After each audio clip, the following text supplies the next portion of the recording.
Ćao svima, danas heklamo cvjetiće kao što je ovaj. Ovaj je isheklan od pamučnog konca, a mi ćemo raditi od mešavine pamuka i akrila. Izgledat će baš ovako. Sad zavisi, vidjet ćete, objasnit ću vam šta utiče na to koliko ćete latica imati. Ovako je sladak pufnast i možemo odmah da krenemo sa radom.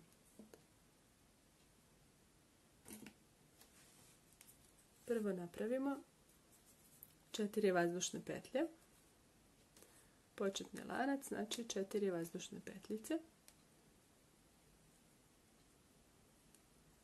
tako, i sada nađemo prvu petljicu, stavimo jednu mrtvu petlju, znači spojimo prvi i posljednji, ovako, i sada vidite ovdje rupu,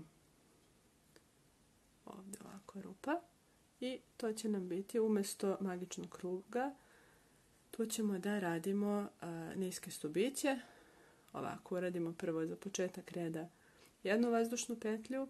Vodite računa da ne ubacujete ovdje, nego ovdje heklicu, baš mora bukvalno u sredinu. Tako.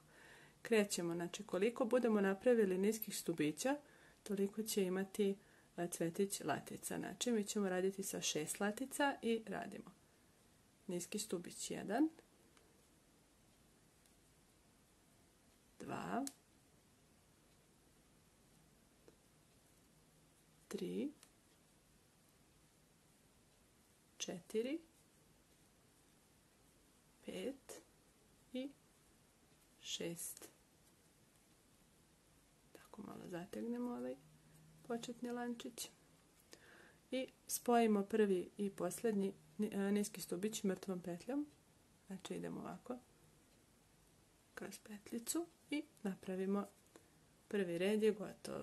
Sada uradimo za početak drugog reda 2 vazdušne petlice i radimo na sljedeći način prvu laticu. Znači radimo tu taj prvi u prvu petljicu iz prethodnog reda, zahvatimo nit, provučemo heklicu, izvučemo nit napred, ali ne ovako nisko kao kad radimo polovisoki stubić, nego je ovako izvučemo da sve bude u istoj ravni, ovako visoko.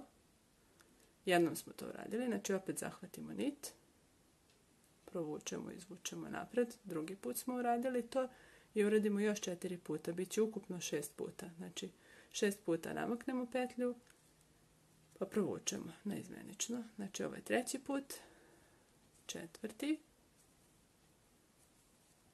5. i 6. put. Sve isto radimo.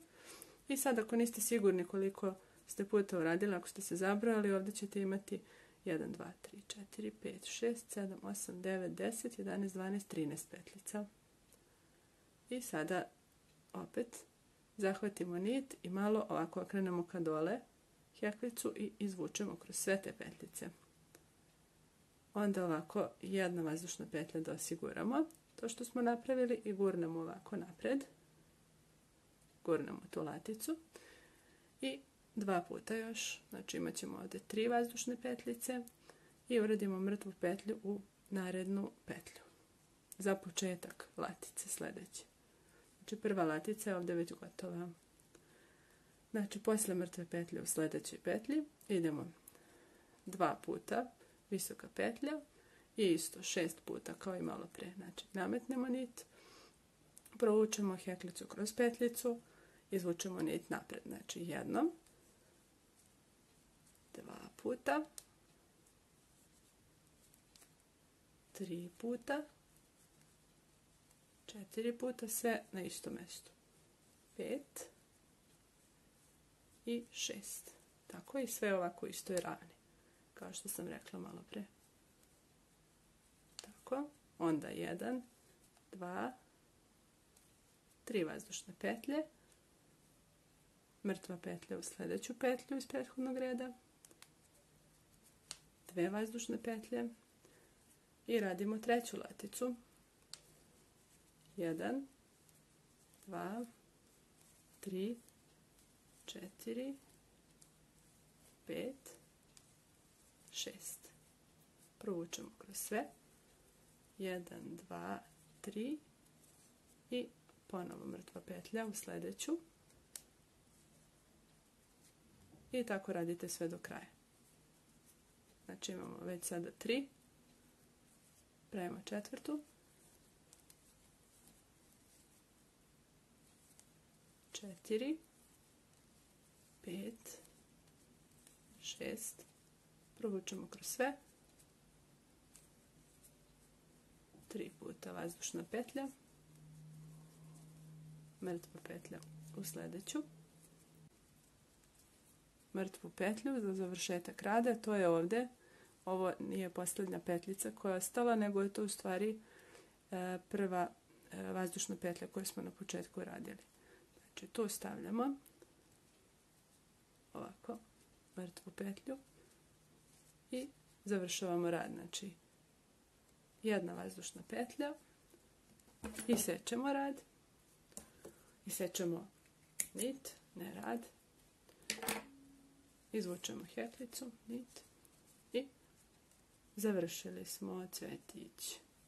Sada još malo ovako zategnemo. Vi ovdje kasnije uvežete krajeve pozadi. Vidite, na primjer kao ovaj cvetić.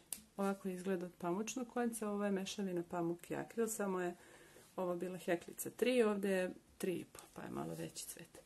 Sad ovdje vi možete koristiti za raznorazne projekte te cvetiće. Mnogo su lepi.